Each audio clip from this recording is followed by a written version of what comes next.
এই অঙ্কটা দেখ, তোমাদের আছে 10 নম্বর অঙ্ক। দেখ এই অঙ্কটা দেখ, এটা হলো মিডিল, এর উপরে আছে আর এর উপরে আছে। দেখ এখানে স্কোয়ার আছে, এটা স্কোয়ার নেই, তাই না? একই রকম দেখতে, কিন্তু এই স্কোয়ার নেই তো বলে এরা উপরে নিচে কাটবে না। তখন এই অঙ্কটাতে কি করছে, এটাকে একে দিব, বিটা একে দিব, সিটা সিকে দিব। দেখ এখানে এ আছে তো এ বালাটাকে এখানে দেব, বি আছে তো বি বালাটাকে এখানে দেব, সি আছে তো সি বালাটাকে এখানে দেব। করেছি, এটা লিখেছি, তাই তো? এবার এখানে কি করব, ভগ্নাংশের যোগবিয়োগ। কি করব, ভগ্নাংশের যোগবিয়োগ। কি করব, ভগ্নাংশের যোগবিয়োগ। তাহলে দেখ এর এক এর নিচে কি আছে, এ আছে, এর নিচে কি আছে, এক আছে, তাই না? এর নিচে কি আছে, এক আছে, এর নিচে কি আছে, এক আছে, এর নিচে এক আছে। তাহলে এটার এটা লসাগু কি হয় আমার, এটা হয়তো। আচ্ছা এটাকে এটা দিয়ে ভাগ করলে কিছু বাঁচবে, বাঁচবে না, তাই এক থাকবে। এককে এটাকে এক দিয়ে গুণ করে দিয়েছি, ক্লিয়ার। আচ্ছা এককে এটা দিয়ে ভাগ করলে তাহলে এটাই থাকে, এটাকে তাহলে এটা দিয়ে গুণ, বুঝেছি? এবার বল, বল এখানে, তাহলে এখানে কি হবে, এটা এর নিচে এক আছে, আছে তো? তাহলে x মাইনাস বি, আর এখানে বি স্কয়ার হবে, এখানে কিছু নেই। তাহলে এটাকে এটা দিয়ে যদি ভাগ করি তাহলে এক করে থাকবে, র্যাককে বি দিয়ে কি করতে পারি, স্কয়ার করতে পারি, ক্লিয়ার? আচ্ছা এইটাকে এটা দিয়ে যদি ভাগ করি তো এটা পড়ে থাকবে, তাহলে কি হবে স্যার, বি কে এটা দিয়ে কি গুণ। এবার বুঝা গেল, এটা এককে এটা দিয়ে যদি ভাগ করি তো এটাই পড়ে থাকবে, আর এ কে এই বি দিয়ে কি করব, গুণ, গুণ করেছি। আচ্ছা x মাইনাস সি, ভালো করে দেখ, এটাকে এটা দিয়ে ভাগ করলে এক থাকে, এককে সি দিয়ে গুণ করলে কি হয়, সি স্কয়ার, ক্লিয়ার? আচ্ছা এককে এটা দিয়ে যদি আমি ভাগ করি, এককে যদি এটা দিয়ে আমি যদি ভাগ করি তাহলে এক এই সি আর এটা দিয়ে কি হবে, গুণ, ক্লিয়ার? এটুকু বুঝে গেছিস, বুঝেছিস এইটুকু? না স্যার। এটুকু বুঝতে পারলি না? একই রকম, এটা যা এটাও তা এটাও তা, একই রকম কেস আছে, ভালো করে বুঝতে হবে। দেখ এটাকে দিয়ে এটার এটা দিয়ে কি করেছি, লসাগু, এটা এটা দিয়ে ভাগ করেছি, তাহলে সি কে এক দিয়ে গুণ করে সি স্কয়ার, আর এককে এটা দিয়ে ভাগ করলে তাহলে এটা বেঁচে থাকে, এইটাকে এই সি দিয়ে গুণ করেছি।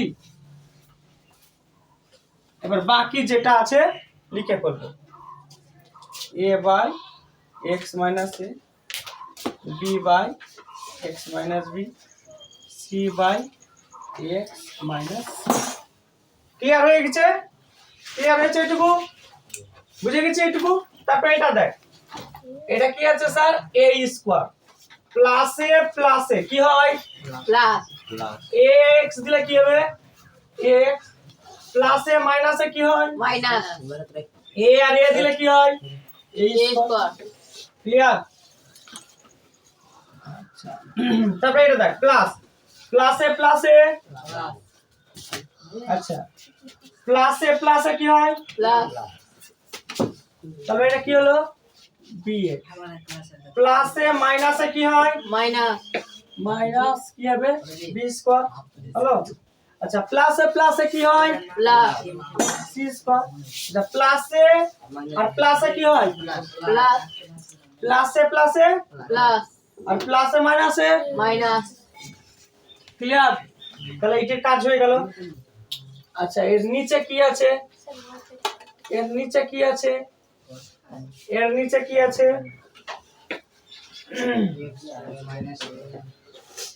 x মাইনাস a, তাহলে এই প্লাসটা এখানে কি আছে, x মাইনাস b, তারপর এই প্লাসটা এখানে এটা কি আছে, x মাইনাস c বাই, তারপর এটা লিখি a by x minus a plus b by x minus b plus c by x minus c, হলো? তাহলে a কেটে গেল, কেটে গেছে,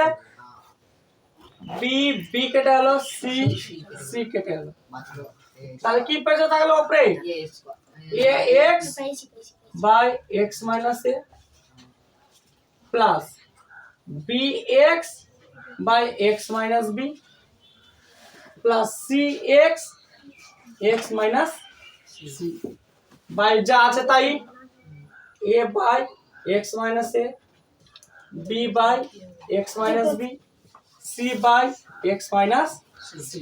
দেখ এখানে প্রত্যেকটা কি আছে, এক্স আছে না স্যার? আছে আছে, তাহলে এক্সটাকে কমন নিলে তাহলে A by x minus A B by x minus B C by x minus C. তারপরে দেখ A by x minus A B by x minus B C by x minus C. দেখ তো sir এটা সমান হয়ে গেছে না, সমান হয়ে গেছে না এটা? তাহলে এই পুরো অংশটা কেটে গেল, তাহলে কি বেঁচে থাকলো এক্স। এটা হলো অঙ্কটা দেখে ভুকাল লাগবে।